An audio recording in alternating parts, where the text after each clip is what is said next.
ಮದರವ್ರೆ key dancers phone ಮಾಡಿದ್ರ? ಅದು key dancers ಅಲ್ಲ ಕಮ್ಮೆ, ಕಿಡ್ನಾಪರ್. ಹೇಳಿದ್ರೆ ಚಾಡ. ಅವ್ರು ಫೋನ್ ಮಾಡಿದ್ರ? ಇಲ್ಲ ಪುಟ್ಮಲ್ಲಿ ಅವ್ರ, ಬೆಳಗ್ಗೆಯಿಂದ ಫೋನ್ ಮುಂದೆನೆ ಕೂತಿದ್ದೀನಿ, ಯಾವುದೇ ಫೋನ್ ಕಾಲ್ ಬಂದಿಲ್ಲ. ನಂಗೆ ಜಾನಿದ ಚಿಂತೆ ಆಗೋಗಿದೆ. ಅವ್ರ ಬಗ್ಗೆ ನೀವು ಯಾಕೆ ಚಿಂತೆ ಮಾಡಿರಿ, ನಾವನ್ನೆಲ್ಲ ಅಂದ್ರೆ ಅಣ್ಣಪ್ಪನವ್ರಿಗೆ ಯಾನು ಆಗದೇ ಇರೋ ಥರ ನಾನು ನೋಡ್ಕೊತೀನಿ ಏನ್ರಿ. ಗೌಡ್ರ ಇನ್ನೂ ಫೋನ್ ಬಂದಿಲ್ಲ ಅಂತ ಭಯ ಆಗ್ತಿದೆ. ಮಧುರ ಅವ್ರೆ, ನೀವು ಯಾನು ಹೆದರ್ಕೋಬೇಡಿ. ಅವರು ಅಣ್ಣಪ್ಪನವ್ರನ್ನ ದುಡ್ಡುಗೋಸ್ಕರ ಕಿಡ್ನಾಪ್ ಮಾಡಿಲ್ಲ. ದುಡ್ಡುಗೋಸ್ಕರ ಕಿಡ್ನಾಪ್ ಮಾಡಿದರೆ ಇಷ್ಟೊತ್ತಿಗೆ ಆಗಲೇ ಫೋನ್ ಬರಬೇಕಿತ್ತು. ಫೋನ್ ಬಂದಿಲ್ಲ ಅಂದರೆ ಇದು ಬೇರೆ ಥರದ ಕಿಡ್ನಾಪಿ ಅನ್ನಿ. ಬೇರೆ ಥರ ಅಂದ್ರೆ? ಅಂದರೆ ಈಗ ಹೊಸ ಥರದ್ದು ಕಿಡ್ನಾಪ್ ಗ್ಯಾಂಗ್ ಬಂದದ ಮಧುರ ಅವ್ರೆ.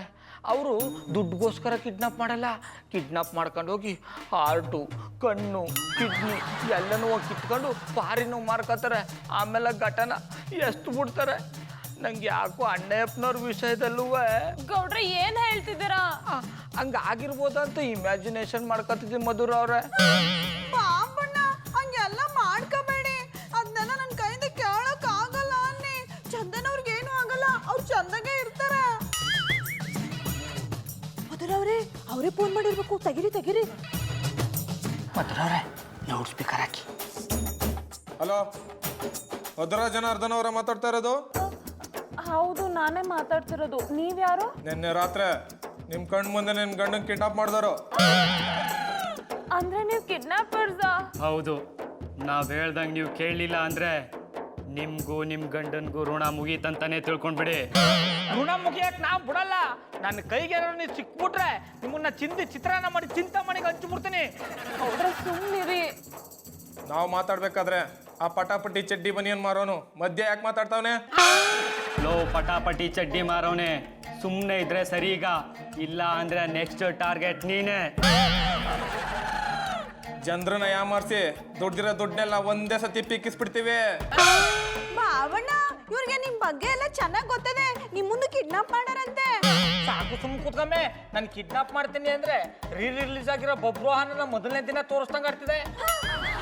ನೋಡಿ, ನಿಮ್ಮ ಡಿಮ್ಯಾಂಡ್ಸ್ ಏನಿದೆ ಅಂತ ಹೇಳಿ, ಅದನ್ನ ನಾನು ಫುಲ್ಫಿಲ್ ಮಾಡ್ತೀನಿ. ಪ್ಲೀಸ್ ಜಾನಿಗೆ ಏನು ಮಾಡಬೇಡಿ. ಅದೇ ನಂಬಿಕೆ ಮೇಲೆ ಇನ್ನೂ ಪ್ರಾಣ ಉಳಿಸಿದೀವಿ.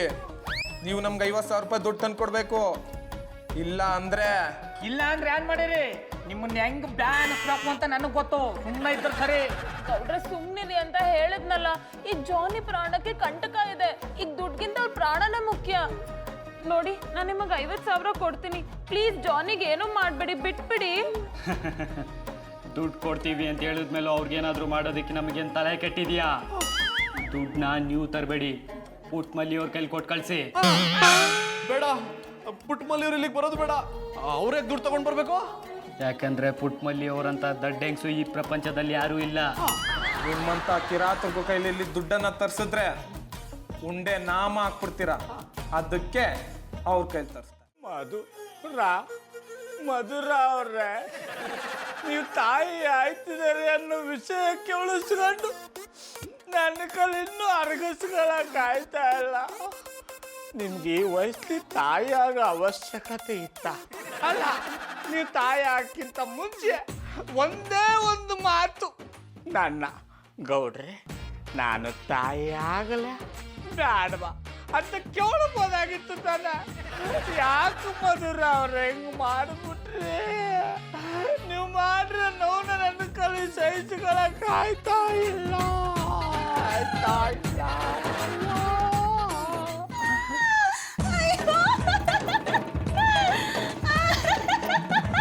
ಯಾಕಮ್ಮೆ ಪಟ್ಟಿ ಅದಕ್ಕೆ ಇಷ್ಟ ಇದೆ?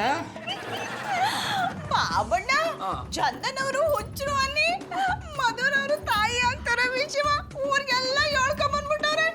ಎಲ್ರು ನಂತವ ಬಂದು ಮಧುರವರು ತಾಯಿ ಆಗ್ತಾ ಇರೋದರಂತೆ, ಇದು ತಿಟ್ಟುವ ಅಂದ್ರು. ನಾನು ಅದಕ್ಕೆ ಮಧುರವರು ತಾಯಿ ಆಗ್ತಾವ್ರೆ ಅಂದೆ. ಎಲ್ರು ಖುಷಿ ಪಟ್ರು. ಎಲ್ರು ಖುಷಿ ಪಡ್ಬೇಕಾದ್ರೆ ನೀವ್ಯಾಕೆ ಸಪ್ಮಾನೆ ಹಾಕೊಂಡಿದೀನಿ? ಎದುರಟ್ಟಿ ಮಧುರವರು ತಾಯಿ ಆಗ್ತಾ ಇರೋದಕ್ಕೆ ಮೊದ್ಲು ಖುಷಿ ಪಡ್ಬೇಕಾಗಿರೋದು ನಾವು ಅನ್ನಿ. ಅಯ್ಯ ನಿಮ್ಮ ಅಜ್ಜಿ ಇನ್ನ ಸತ ಮಧುರ ಅವರು ತಾಯಿ ಆಯ್ತಾರ ಅಂದ್ರೆ ಭಕ್ತ ಕುಂಬಾರ ತುಳಿದು ಹಾಕ್ಬಿಡ್ತೀನಿ. ಪಾಪಣ್ಣ ಇದ್ರಲ್ಲೇ ಗೊತ್ತಾಯ್ತದೆ ಮಧುರ ಅವರು ತಾಯಿ ಆಗ್ತಾ ಇರೋದು ನಿಮ್ಗೆ ಇಷ್ಟ ಇಲ್ಲ ಅಂತ.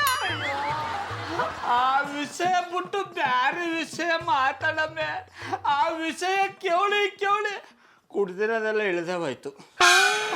ಮಧುರ ಅವರು ತಾಯಿ ಆಗ್ತಾ ನಿಮ್ಮ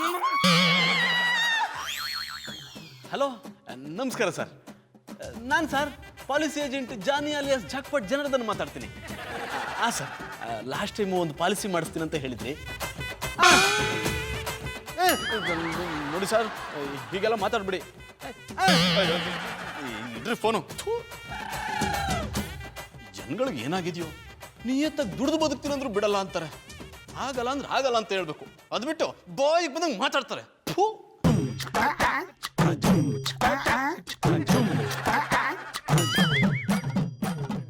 ನೀನೇ ಕೆಳಗೆ ಬರಕ್ ಹೋದೆ? ನಿನಗೆ ರೂಮಲ್ಲೇ ರೆಸ್ಟ್ ಮಾಡಕ್ ಹೇಳಿದ್ದೆ ತಾನೆ? ಜಾನಿ ಹಾಗೇನಿಲ್ಲ, ನಾನು ಹುಷಾರಾಗೇ ಇದ್ದೀನಿ. ಡಾರ್ಲಿಂಗ್, ಈಗ ನೀನು ಒಬ್ಳೆ ಅಲ್ಲ, ನಿನ್ನೊಳಗೆ ಜೂನಿಯರ್ ಜಾನಿ ಇದ್ದಾನೆ ಅನ್ನೋದನ್ನ ಮರಿಬೇಡ. ಜಾನಿ, ಜೂನಿಯರ್ ಜಾನಿ ಆರಾಮಾಗೇ ಇದ್ದಾನೆ. ಸೀನಿಯರ್ ಜಾನಿ ಏನ್ ಮಾಡ್ತಿದ್ದಾನೆ? ಪಾಲಿಸಿ ಮಾಡಿಸೋದಕ್ಕೆ ಒದ್ದಾಡ್ತಿದ್ದೀನಮ್ಮ. ಆದ್ರೆ ಎಲ್ಲರೂ ನನ್ನ ಕಷ್ಟನ ಅರ್ಥನೇ ಮಾಡ್ಕೊಳ್ಳಲ್ಲ ಅಂತಾರೆ, ಬಾಯಿಗೆ ಬಂದಂಗೆ ಬೈತಾರೆ. ಜಾನಿ, ನಾನು ಅದಕ್ಕೆ ಹೇಳಿದ್ದು ಈ ಪಾಲಿಸಿ ಕೆಲಸ ಎಲ್ಲ ಬಿಟ್ಟು ಬೇರೆ ಕೆಲಸ ಹುಡ್ಕೊಳ್ಳಿ ಅಂತ. ಈಗಿನ ಕಾಲದ ಜನ ತುಂಬಾ ಇಂಟೆಲಿಜೆಂಟ್, ಅವ್ರು ಇದನ್ನೆಲ್ಲ ನಂಬಲ್ಲ. ಅಂದ್ರೆ ನಾನು ಜನಗಳಿಗೆ ಮೋಸ ಮಾಡ್ತಿದ್ದೀನಿ ಅಂತನಾ? ಜಾನಿ, ನಾನು ಹೇಳಿದ್ ಹಾಗಲ್ಲ, ಅವ್ರನ್ನ ಕನ್ವಿನ್ಸ್ ಮಾಡೋದು ಕಷ್ಟ ಅಂತ. ಅದ್ರ ಬಗ್ಗೆ ನೀನೇನು ಯೋಚನೆ ಮಾಡಬೇಡ ಡಾರ್ಲಿಂಗ್. ನನ್ನ ಮಗನ್ನ ನಂತರ ಆಗೋದಕ್ಕೆ ಬಿಡೋದಿಲ್ಲ. ನನ್ನ ಮಗನ್ನ ರಾಜನ್ ತರ ನೋಡ್ಕೋತೀನಿ. ಅದಕ್ಕೋಸ್ಕರ ಹಗಲು ರಾತ್ರಿ ಕಷ್ಟಪಟ್ಟು ದುಡಿತೀನಿ. ಜಾನಿ, ನಿಮ್ಮ ಡಿಸಿಷನ್ ನಂಗೆ ತುಂಬಾ ಖುಷಿ ತಂದಿದೆ. ನಿಮ್ಮ ನಾಲಾಯಕ್ ಸೋಮಾರಿ ಅನ್ಕೊಂಡಿದ್ದೆ, ಬಟ್ ಈ ಚೇಂಜ್ ನಂಗೆ ತುಂಬಾ ಇಷ್ಟ ಆಯ್ತು. ಇದು ಕೊನೆವರೆಗೂ ಹೀಗೆ ಇರಲಿ. ಹೀಗೆ ಇರುತ್ತೆ ಡಾರ್ಲಿಂಗ್. ನಿನ್ಗೋಸ್ಕರ ಅಲ್ಲದೆ ಇದ್ರು ನನ್ನ ಜೂನಿಯರ್ ಜಾನಿಗೋಸ್ಕರ ಹೀಗೆ ಉಳಿಸ್ಕೋತೀನಿ. ಯಾಕೆಂದ್ರೆ ನಾನು ಪ್ರಪಂಚದ ಶ್ರೇಷ್ಠ ಅಪ್ಪ ಆಗ್ಬೇಕು ಅಂತಿರೋನು.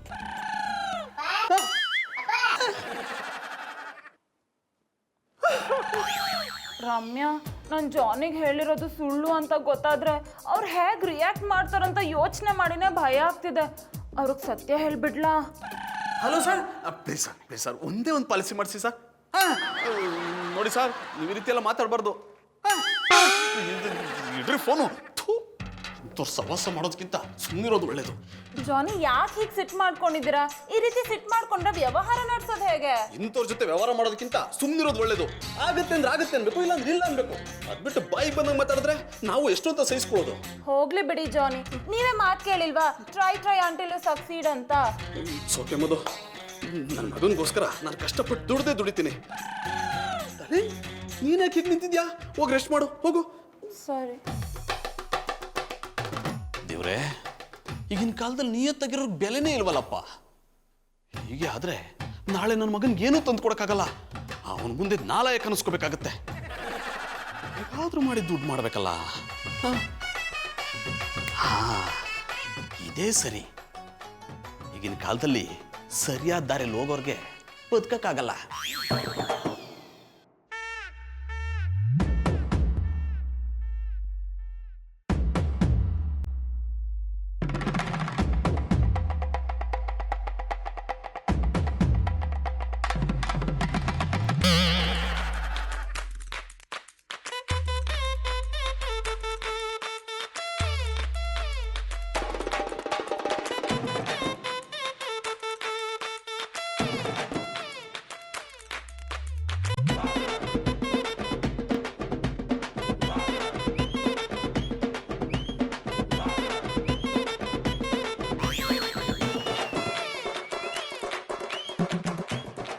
ದುಡ್ಡಿಂದ ನನ್ನ ಮಗನ ಭವಿಷ್ಯ ರೂಪಿಸ್ತೀನಿ. ಹೌದು, ನಾನು ಕದ್ದಿದ್ದೀನಿ, ಕಳ್ಳಾನೆ. ನಾನು ಸೇವೆ ಮಾಡ್ಬೇಕು ಅನ್ಸಲ್ವಾ? ಅನ್ಸುತ್ತೆ, ಆದ್ರೆ ನೀನ್ ಚೆನ್ನಾಗೇ ಇದೆಯಲ್ಲ.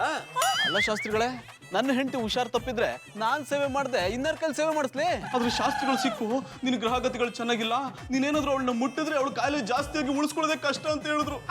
ನಿಮ್ಮ ಕಾಲು ನೋವು ವಾಸಿ ಆಗೋವರೆಗೂ ನಾನು ನಿಮ್ಮ ಸೇವೆ ಮಾಡ್ಕೊಂಡಿರ್ತೀನಿ ಅಂದು. ನೋವು ಕಡಿಮೆ ಆಗಿಲ್ಲ ಗೌಡ್ರೆ, ಇನ್ನೂ ಜಾಸ್ತಿ ಆಗಿದೆ. ಹಂಗಾರೆ ಮುಲ್ಲ ಮಚ್ಕಳಿ ವಾಸಿ ಆಯ್ತದೆ. ನೀವೇ ಬಂದು ಹಚ್ಚಿ. ಅಡುಗೆ ಮನೇಲಿ ಪಾತ್ರೆಗಳು ಹಾಗೆ ಬಿದ್ದಿದೆ, ಅದನ್ನು ತೊಳೆದಿಟ್ಬಿಡಿ.